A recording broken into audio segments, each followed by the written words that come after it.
When I met this couple, I saw love by another name, a bridge that connects the impossible. Why? When people found out I was dating an African, of course I wasn't accepted everywhere so much, but I knew God was on my side.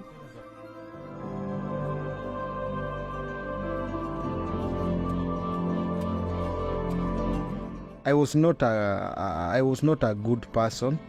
This man grew up in Kenya, where life was tough. He ended up doing bad things. His identity became being involved in street crime and smoking weed. I was using drugs. I was taking even bang, smoking bang. Yeah, I smoked bang for a while. But this lady was a missionary, born in America, and had a completely different life. For me personally, I grew up as, they call them old order Amish. The way I grew up as an old order person, we didn't have electric in the house. She grew up in a place where life is unique. They aren't allowed to live like us, using things like social media, TVs, mobile phones, or other modern stuff. And that's not because you don't have. Yeah. It's a choice. It's a choice. But the guy from Kenya could do whatever he wanted. Where does this lady come from living like this? We didn't have much friends. And I can say personally, I never had a lot of friends because I always felt like there were so many people judgmental, and if you didn't come to the right standard, you were somehow excluded of being a friend. And for me, my heart has always been to accept people for who they are. What makes their story so amazing is now they're married. When I came back on just to see him. That was my goal. I sold my Jeep that I was driving. That's fantastic. Yeah. The thing that attracted me most to her, it was she used to come to the kitchen to help me in cutting maybe carrots, cutting cabbage, and I was like, this lady, she can be a good wife. You might wonder how they met and fell in love while coming from such different backgrounds. How did they make it work? Luckily, I got a chance to meet them and hear their story. It was extremely incredible. Take a seat and prepare to hear why I called love a bridge that connects the impossible. My name's Elvis Aluzimbi, and I was born in western part of Kenya country. I was raised there. I went to school there from primary to high school.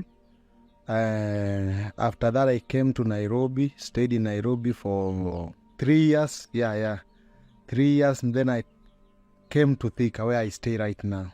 When I was doing Mjengo, when I came to Thika, and I was doing Mjengo, I was not a good person. I was just a person who is living my life. I was using drugs. I was taking even bang, smoking bang. Yeah, I smoked bang for a while. I smoked bang because of one thing. I smoked it because of to give me strength to work, because that job is so tough. So I was smoking bang to energize me. Yeah. To help you forget. To help me forget about my tiredness. Yeah, I was going to clubs, nightclubs. So in 2015, I gave my life to Christ. That is where my life began. Yeah, mostly I don't count my previous life. I count it from 2015 when I gave my life to Christ. Hi, my name is Marilyn Miller, and I grew up Amish. I grew up in US, where there's a big Amish community in Ohio. And I grew up as the oldest of 6 children. So growing up as the oldest child gave me responsibilities of being an example to my younger siblings. And I've always had a passion to communicate to people that are younger than me. And so my heart for my siblings that were younger than me has always been big and heavy. So I went to, it wasn't a public school, a private school. I went to class 8. And that is the education that I even have today. I never went to high school or college, but we grew up in the country. I knew how to have a garden. We cooked a lot. We preserved food. All those things, I know how to do them, and we did them because we had 4 seasons of life in Ohio, which was spring, summer, winter, fall and winter. So in the spring, we planted our garden. In the summer, we harvested our fruits and vegetables. In the fall, we preserved and we canned our food to now stay over the winter so that we have food for the winter when it's cold and freezing outside. So that is how I grew up and where I grew up. So some of you might be wondering, who are the Amish people? There is many denominations of Amish, for sure, in Ohio, where I came from. For me personally, I grew up as, they call them Old Order Amish. And then later in years, when I was about 12, 9 to 12 years, I don't remember exactly. But we went to the New Order.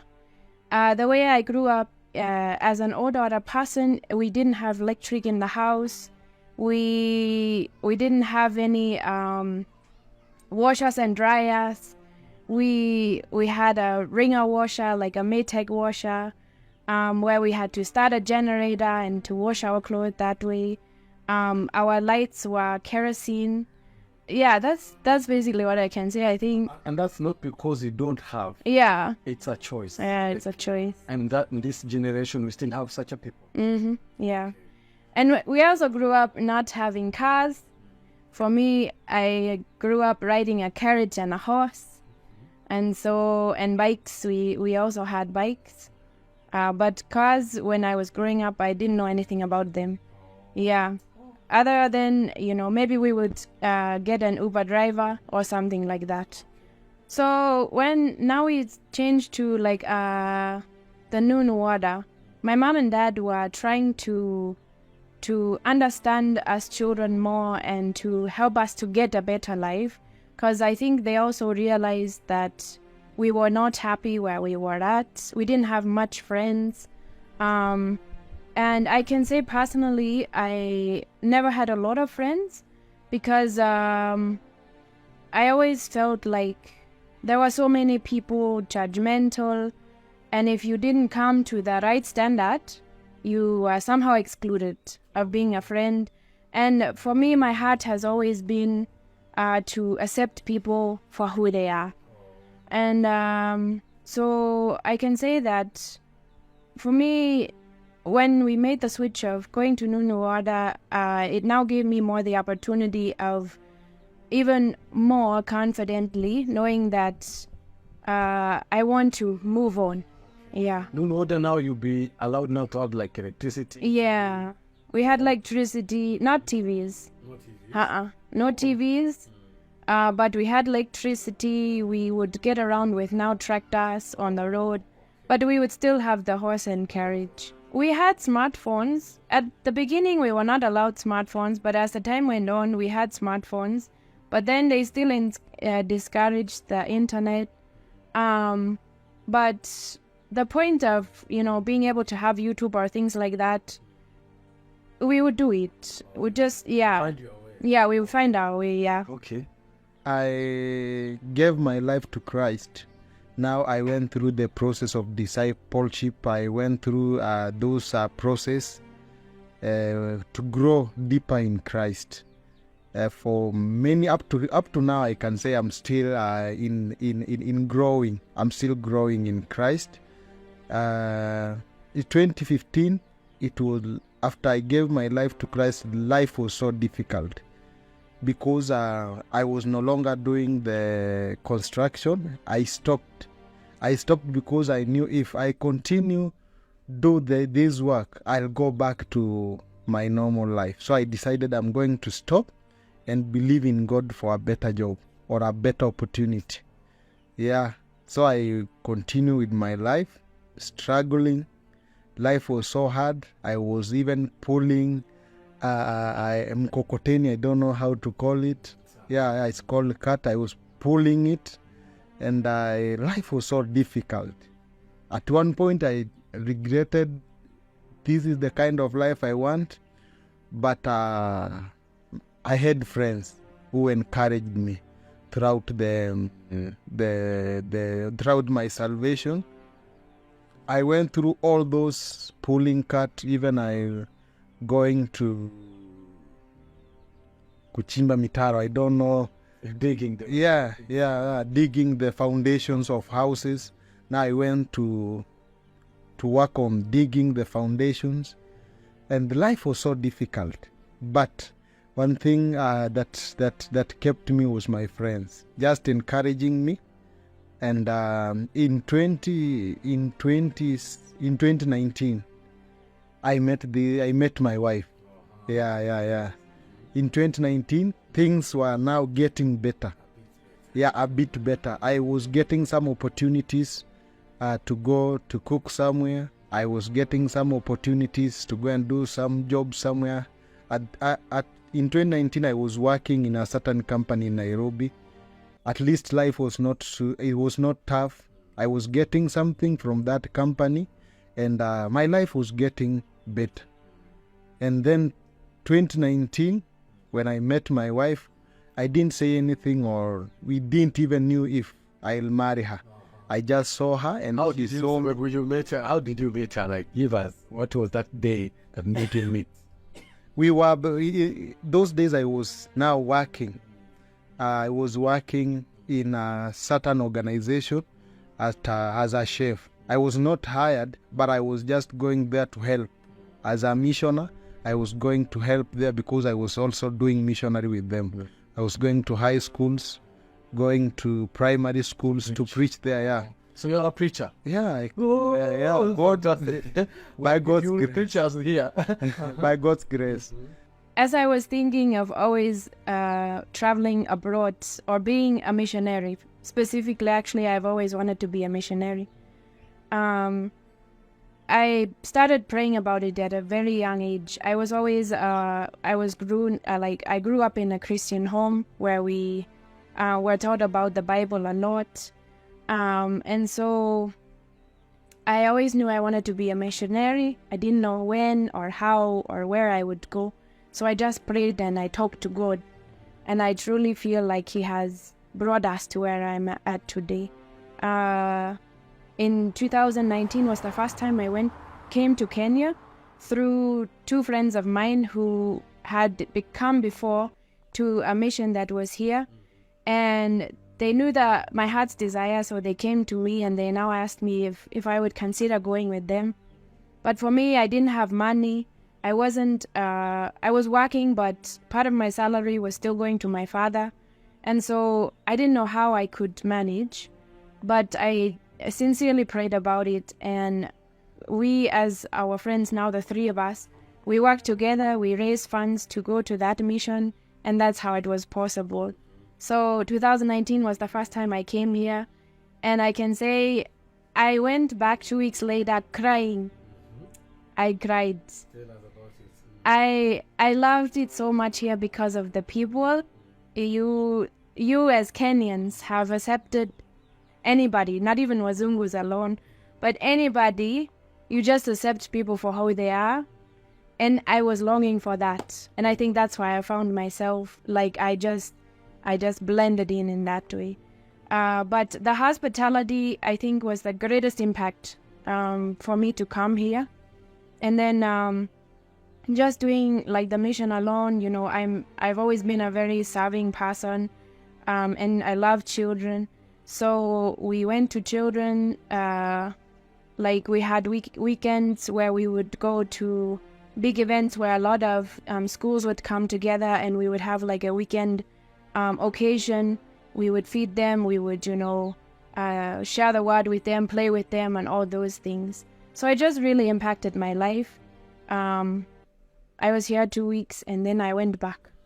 But I I went back crying because I wanted to come back. And I knew I will come back. I knew from then I will come back. So 2020, the same missionaries were, same but different, the same director but different people were coming. And I just continued praying that I will be able to come back. And it so happened that now I can come back. I think we were actually told as a group for everyone to raise a certain amount to come, like it was for yourself, but it was also for the mission. Yeah. So that's how I was able to.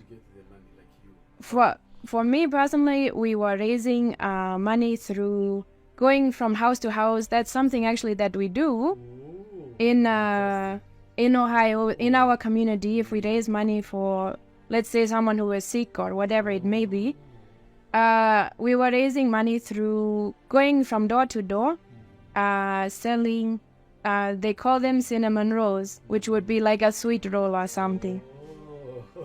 We went to weekends, we fed children, we played with them. And of course, I found him in the kitchen because he was working as a chef for them. And so I interacted with him a lot, but not like nothing serious. We were just friends. Genuinely, I was just friends, helping and cooking and all those things. The thing that attracted me most to her, it was she used to come to the kitchen to help me in cutting maybe carrots, cutting cabbage, and I was like, this lady, she can be a good wife. That's fantastic. Yeah, she was coming innocently, helping me cutting the carrot, cabbage, all those things, until I saw I had an interest in her. Yeah. So in the kitchen, we were friends, meeting out from the organization compound, meeting out, having some time. Then the day came when we were going for a mission I think that day was the day they announced COVID-19 in Kenya. That day. They were the one you told her you wanted to remember. Yeah, it is the day. I remember very well. It is a day they announced Kenya is closed. All the flights cannot. Yeah. And one day when we were going for a mission in Makueni, we were going with a bus, sitting on the same seat. Yeah, that is the day I asked her about marrying her. Oh, yeah. No. When we were going for a mission. No way. Yeah. COVID hit. I got an email that my flight was cancelled. And I was not scared because I felt like it was a reason that COVID came, because I knew if I would be going home at that time, I wouldn't know Elvis. Like I would have known if I had more time. I would have been more sure, is this the person that is for me? All those things. So COVID hit. My flight got cancelled. I was not scared because I had a place to stay. I had friends who loved me. Of course, I had Elvis. Elvis is here. Elvis is here, so hey, I had no worries. I ended up being here for another 3 months. I stayed till June.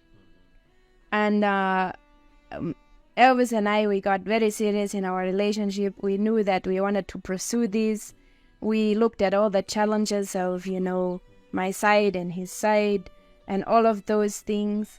We prayed about it so much. There was 1 week that we didn't contact each other. We prayed about our relationship. Yes, we took 1 week.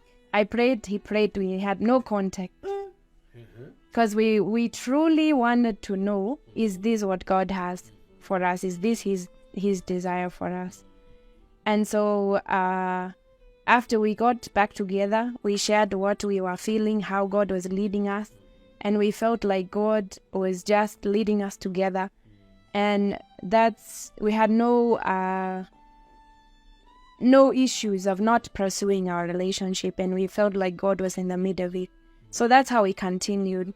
Now coming June, I went home. I scheduled a flight that was going out. I went home.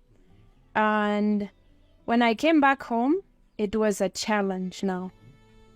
Because I was here for that amount of time. I enjoyed myself so much. I grew so much as myself. And of course now Elvis was left behind.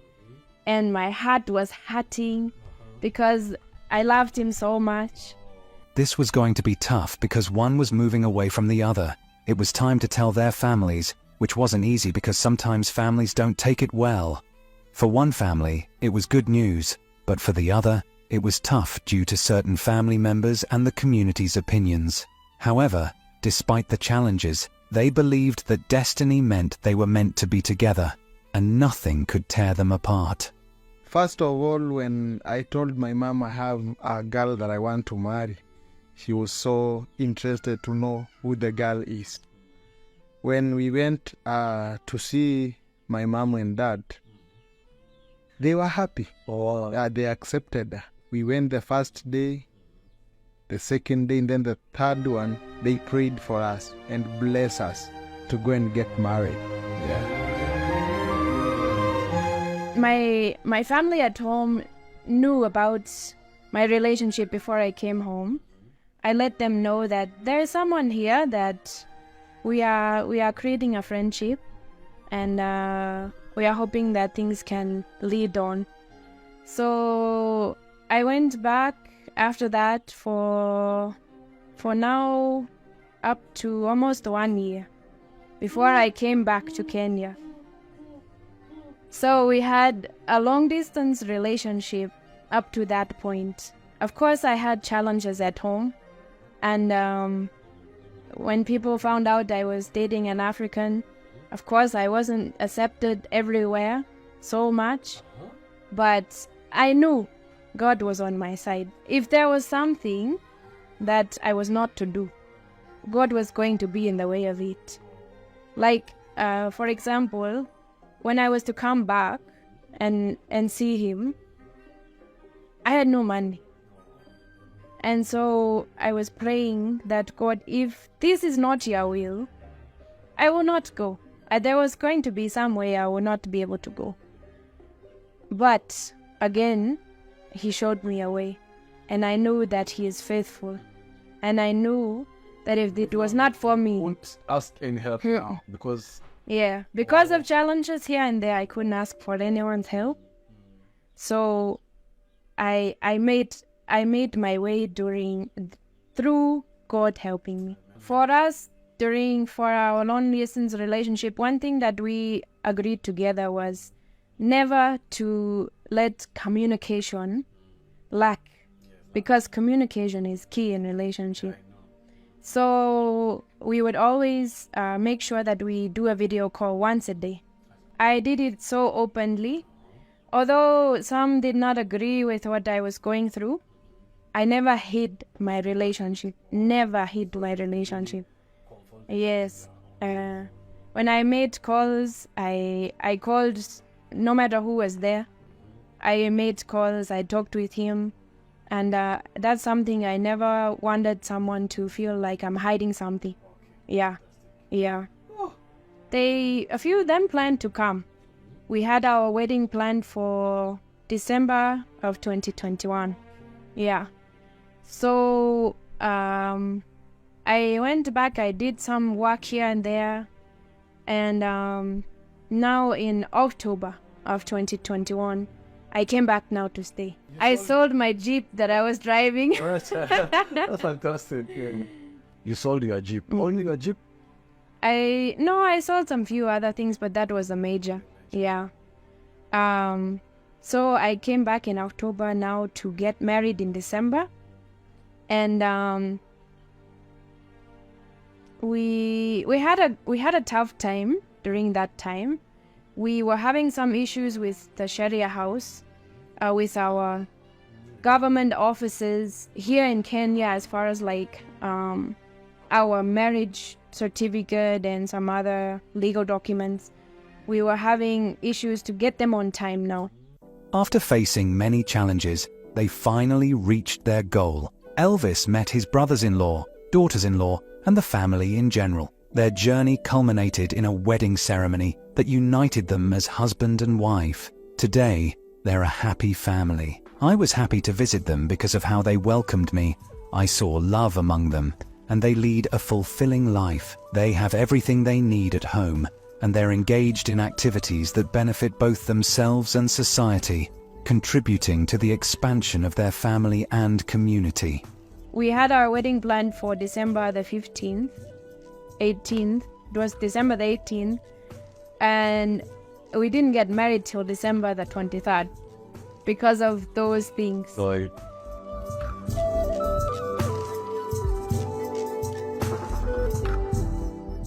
But we thank God because we feel like because of the tough times we went through, He was trying to teach us to wait on His timing. And so I can tell people out there, don't give up. Wait on God's timing. But we are grateful because today we have now been married for 2 years and 2 months. And that's why we are. My life, I can, for me, my life is, I have so many dimensions. Yeah, it is. One, my vision for my family is to raise my children in a godly way. Yeah, to have my 4 boys and raise them in a godly way, and to make sure the life that I went through in my younger age,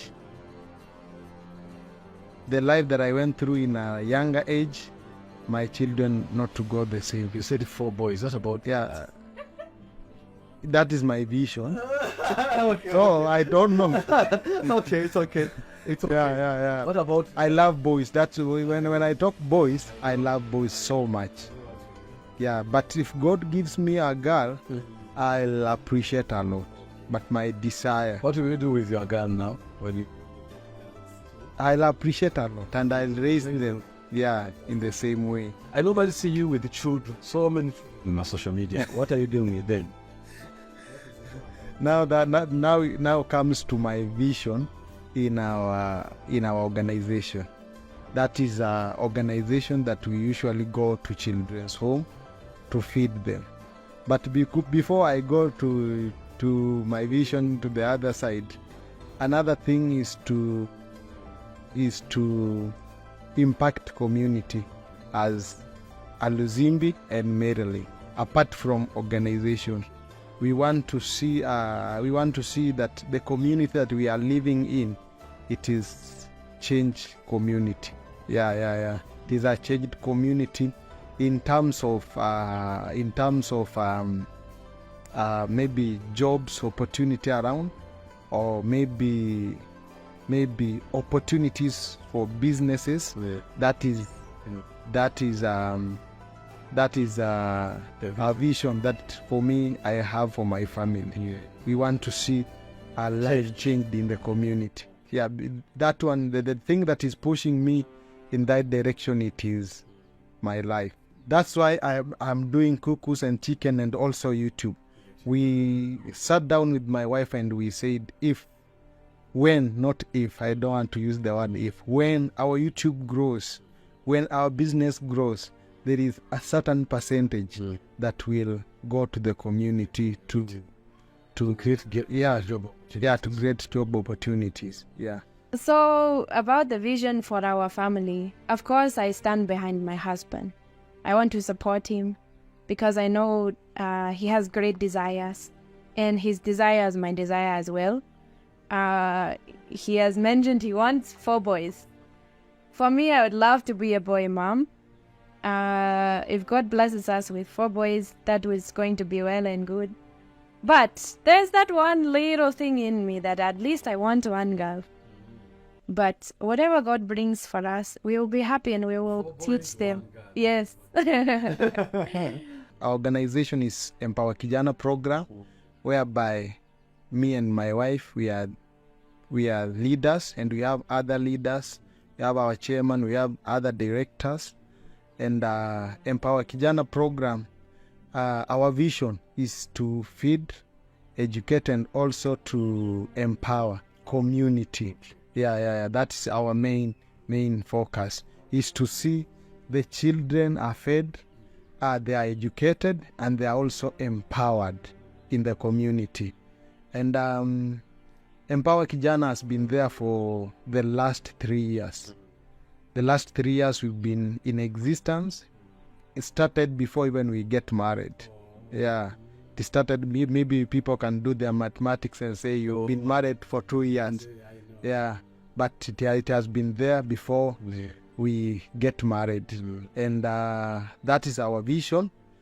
That's why we sat down and we thought of where can we start this organization, where can we start empowering, where can we start feeding. And we thought of children's homes.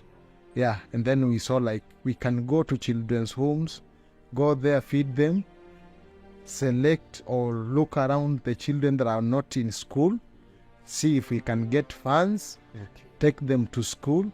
Those that have finished school in the children's home, we can look for opportunities to empower them with the opportunities. Yeah. That's why we started with children's homes. And if you go on our channel, you can see more videos for children's homes. Yeah. So I can say that I support the program that we have 100%, and I can't wait to see how far we will be able to go, because I know there is great things in store for us. Yeah. Fantastic. Their work is truly admirable and has touched many lives. Since its inception, this organization has supported numerous families in various ways, ensuring many children have access to education and meals. They became a blessing to many. If you're interested in supporting their charitable activities, you can follow them on social media or through their organization's page. As director of Empower Kijana program, I want to talk to people that are watching this channel, Afrimax. I want to tell you that we Empower Kijana program, we are in Africa, we are in Kenya. We are inviting you to donate your small dollars to our account so that we can reach those children in children's homes, to feed them. We can reach to educate them. We can reach to empower them. Our vision is just to eradicate poverty in the community, to make sure that community is eradicated from every poverty, and children are in school, and mothers are having work or a job to do. Fathers are having something to do. That is our vision.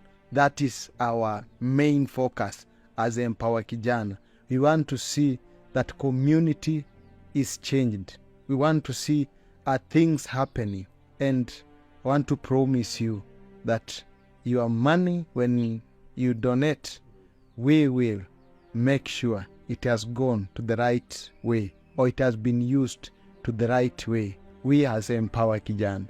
Before I go to my YouTube channel, you can go to www.empowerkijana.com. That is .org. That is our website on Empower Kijana program. Go there and you will find more information. Also, you can find us in Empower TV. We have also our channel. We have 2 channels, one for us and one for Empower. Go get us from Empower TV. You will see us, you will see our work, you will see what we've done so far in Kenya. We have gone to so many children's homes. Almost, now we can say almost 50 children's homes. For the last 3 years, we have gone to so many children's homes, and we've seen the need, and we are working on it, on how we can partner with people around the world. Yeah. So Guys, the way that you can reach me and my husband is through our YouTube channel. We are called Elvis and Marilyn Aluizimbi. We also have Instagram. You can connect with me on Instagram at Mrs_Elvis. And I also have TikTok, which is also under Mrs_Elvis. So there's many handles you can reach us. So be sure that you go to our YouTube, you go to my Instagram, you go to my TikTok. Let's connect and let's support each other.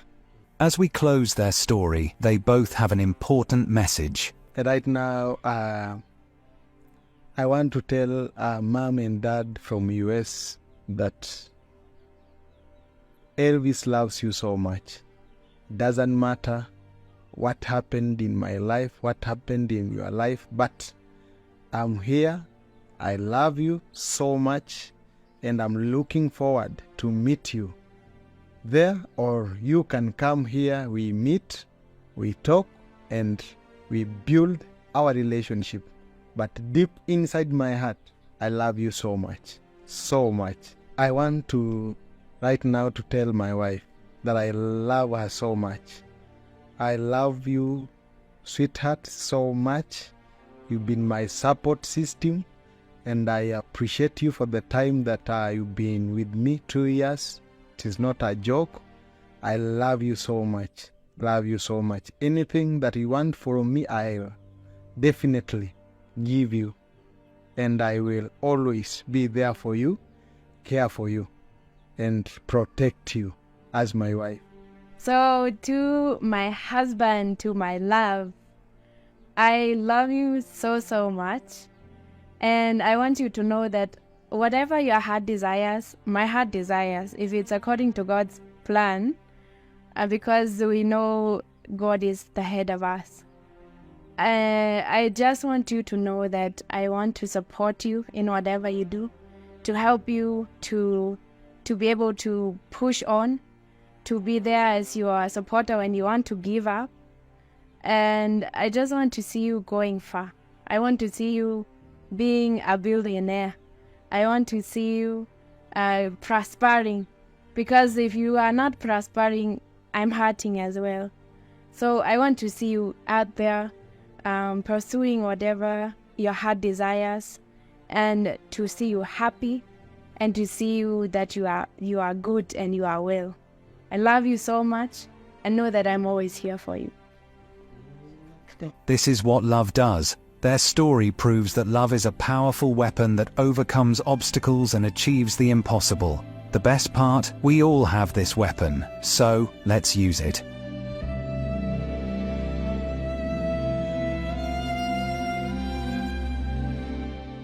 Thank you for watching. I am Simon Greenwood, and this is Afrimax English. Share and don't forget to subscribe.